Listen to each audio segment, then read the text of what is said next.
Hi, Wonderlessly Laura, reporting to you from my ASQ quarantine in Bangkok. It has been 10 days, and I've just started to think I better put this vlog together because some crazy stuff has happened.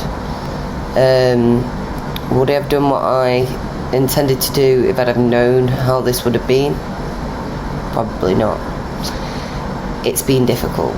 There aren't many people I know that could survive this kind of prison, because that's exactly what it is. It's like a prison. Anyway, got a few videos that I've put together. Hopefully it might help you understand what an ASQ quarantine's really like.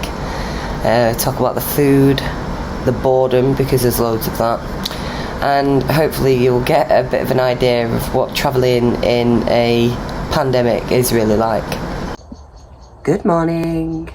So today is the day that we set off. I'm anticipating a load of travel mayhem.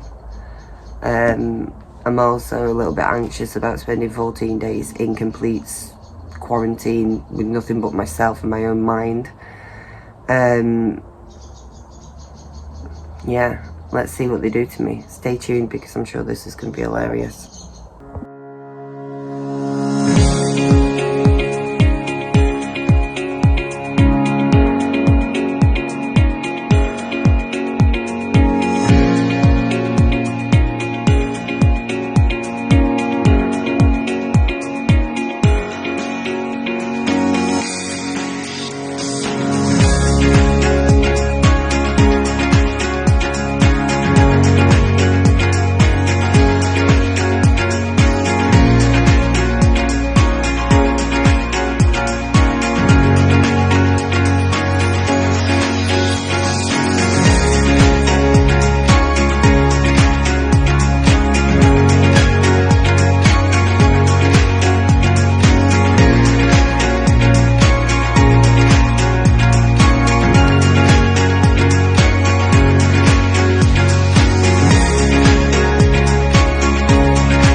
All my documents, and gave me a number and handed back my paperwork in the correct order. So I'm number 38 and I've been told to just wait here.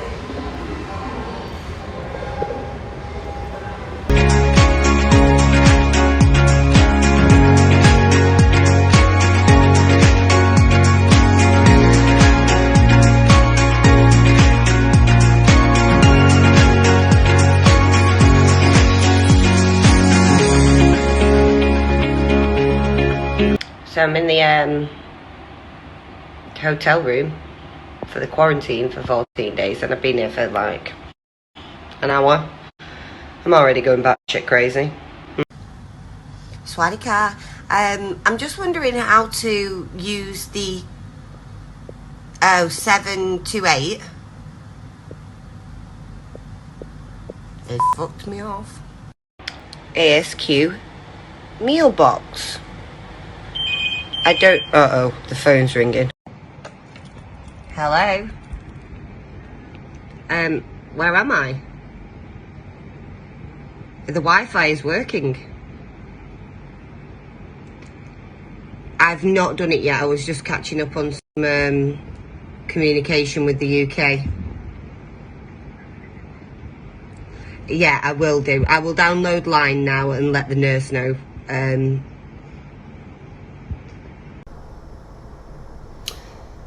That was a little bit of an introduction to how I ended up here.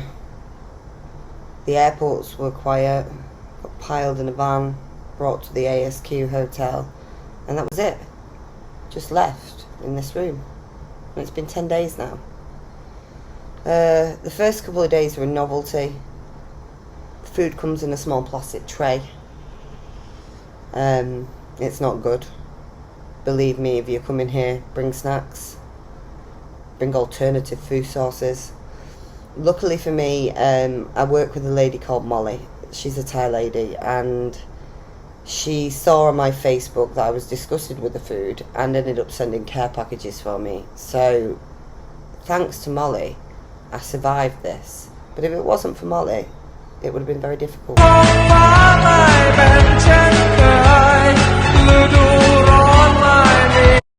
Good morning.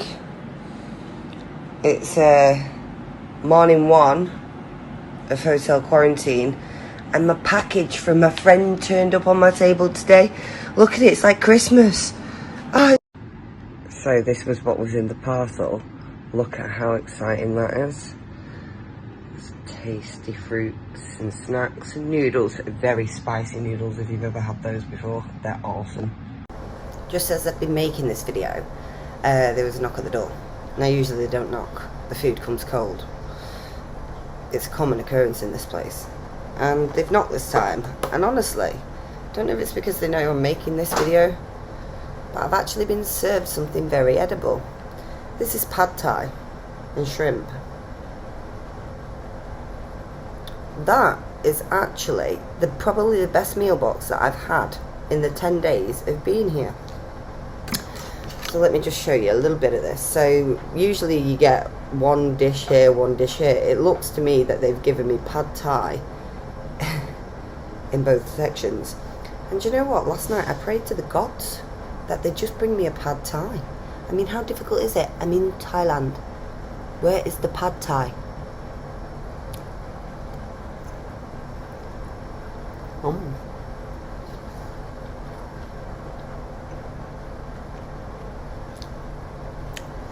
That has just brightened my eyes. I can't tell you how much I needed this. I've been starving for the past 3 days. They've been serving some awful stuff to me. But I actually can't believe I've just got a pad thai. It could be warmer. I'm not going to lie. It's a little bit lukewarm. But I have no complaints. And the reason I have no complaints is that the food has been shocking for 10 days. Thank you, Chocha. If you could have just served me one of these every day, then we might not have had a problem. So, I'm just eating the pad thai, and I was starving. I mean, I don't like to use the word starving, but I was very hungry. And I've eaten, like, one section of it, nearly. Barring a little bit. So I've eaten this bit, and because I haven't eaten for so long, my stomach is the size of a pea. So what I think I might need to show you now is some of the more terrible meals that I've been having, to explain why my stomach has shrunk so small that I now can't even finish a complete meal. As I said, the food has been absolutely terrible here.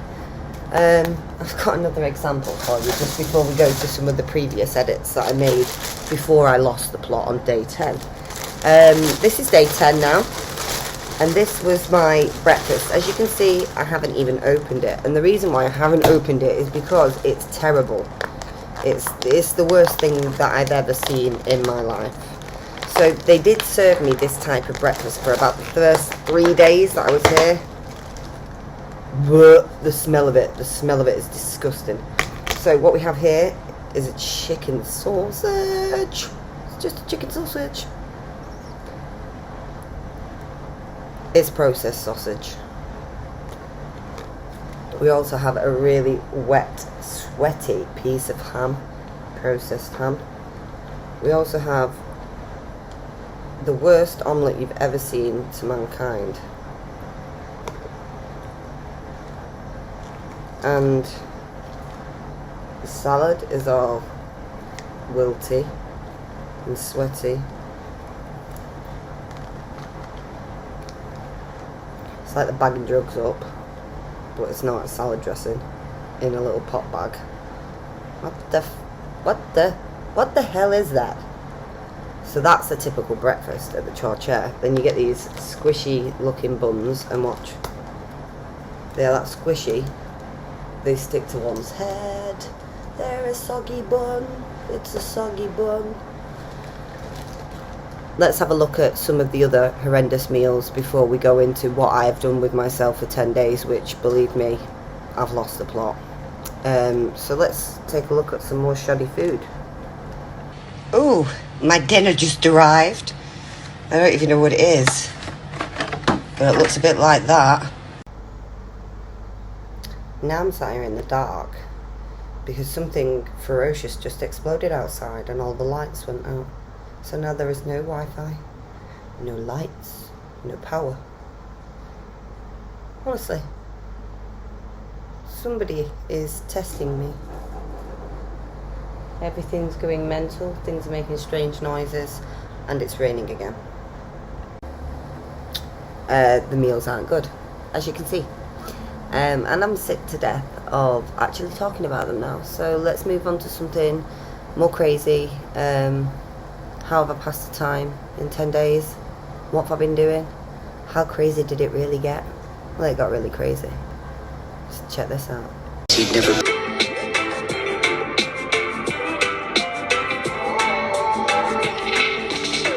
Mom come the rent, not paper, fuck it. Tell the bus ain't coming in today, me looking.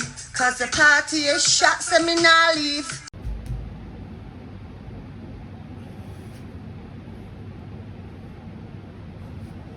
So whilst I was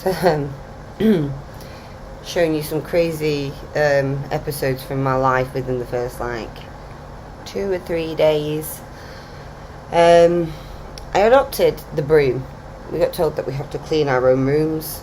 They give you a tiny bottle of washing up liquid and some washing powder. They don't give you any surface sprays or any floor cleaning sprays or anything like that. So cleaning the room is a little difficult. And when you're in a room for 14 days on your own, eating and sleeping and doing everything else that is in this room gets dirty. And you're expected to clean it yourself. So they do give you one prop though, and I must say that this has really done me well. If you've ever seen the movie Castaway with Tom Hanks, and he adopts a football and calls it Wilson, sticks grass and it said Wilson, because it's his only friend because he's got no one to talk to. Okay, well, it's a bit like that in quarantine. I mean, I know it's not a desert island, but you do need a friend, and this is a lovely broom that they gave me to clean my room. As you can see from the crazy videos I've just shown you, the broom has become my friend. This is my Wilson. Hi Wilson, are you okay? So, yeah, insanity did set in after about day 3. And then stuff took a turn for the worse, really. Like, I had noticed that there were a lot of people in hazmat suits walking around, and every night there was a couple of ambulances and police cars that turned up in the courtyard that I keep flashing up in the images, that green luscious courtyard.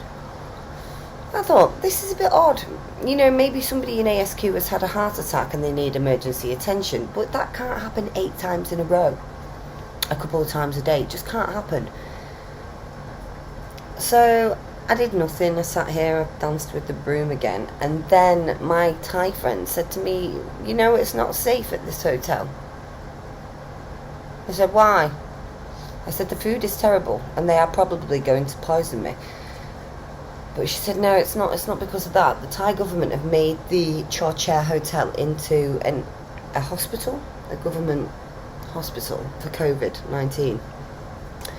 And at that point I just thought, have I really paid through the nose as an English tourist to come and stay in a COVID hospital? Really? Is that what you're telling me? So upon discovering this, I had a word with reception and said, listen, I'm not really that happy that I've paid a lot of money to be put in a COVID hospital. At the end of the day, we're supposed to be being kept safe so we're allowed back out into the country to roam, not be subjected to perhaps catching this infection. So they agreed to switch our hotels, but that didn't go well. On day 4 I packed up all my stuff and I got in a minivan and went to a different hotel. And when they got me there, it was a 5-star beautiful hotel called the Grand Richmond. I'll pop up a picture of it right there. You see, it's beautiful. There is absolutely nothing wrong with this hotel. The only thing that was wrong with it is that I lost access to my balcony. And within 30 seconds of being in the room, I'd had like a claustrophobic panic attack and was like, get me out of here. So I rang the Grand Richmond's reception and said, please take me back to the COVID hospital. And that's how I ended up back at the Chor Chair until day 10. So I was supposed to have been transferred away from this. I chose to come back into the heat of it because I just couldn't cope with the not having an outside space. It's so important when you're locked up and you're quarantined on your own that you can have some fresh air. Now I'm in Bangkok, so the air isn't that fresh, but you know what I mean. So today's the day that I get out of this ASQ. Day 5 of day 14, and my ASQ has become a state hospital. So we've got to move. Everybody got to move. So I don't wanna. Was a knock at my door.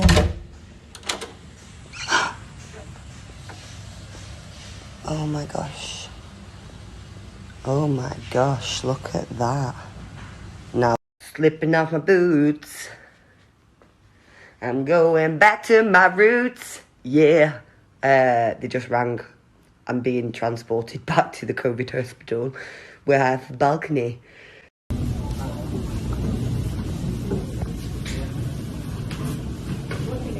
Laura. Quick outfit change, still the same day.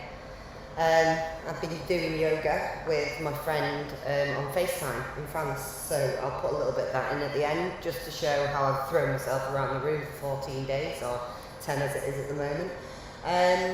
But yeah, that little clip that I just showed you was basically a waste of time because I left the Chor Chair, went to the Richmond, decided I couldn't cope, and came back to the COVID hospital regardless. Yeah, so it's been a bit of an experience so far. ASQ is not an easy thing to do. It's not enjoyable. I just can't see many tourists doing this. Thailand is a great country, but you know, they're just facing their initial wave of this realistically in comparison to the UK. So I'm hoping that the next coming months aren't as difficult as I imagine that they're going to be. There's been a million other things that have happened so far as well. A styrene factory, a Chinese chemical styrene factory, about 12k from here, exploded the other day and set on fire. So when I eventually got back from the Richmond, I had to shut my balcony doors because of risk of toxic inhalation, which was always good to hear. Extra to that, Bangkok just announced that they would be locking their city down on the 12th of July. I don't even get released until the 15th, so the city is going into lockdown before I'm even released from this ASQ. Yeah, so let's just show you some more idiocracy and how I'm passing the time. And I think I'll finish up with a little bit of a room tour. Might have to clean up first though, because this is a bit of a state at the moment.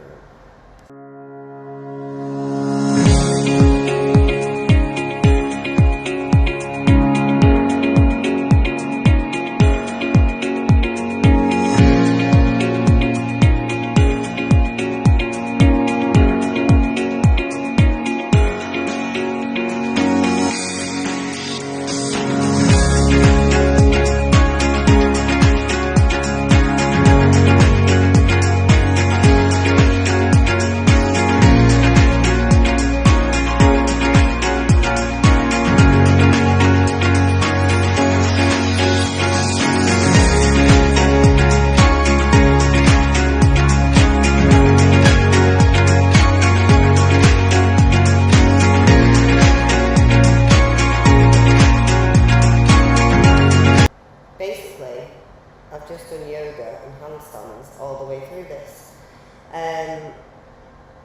There's nothing much else to do. Now, I just want to make it clear that if I didn't have the connections that I have in Bangkok,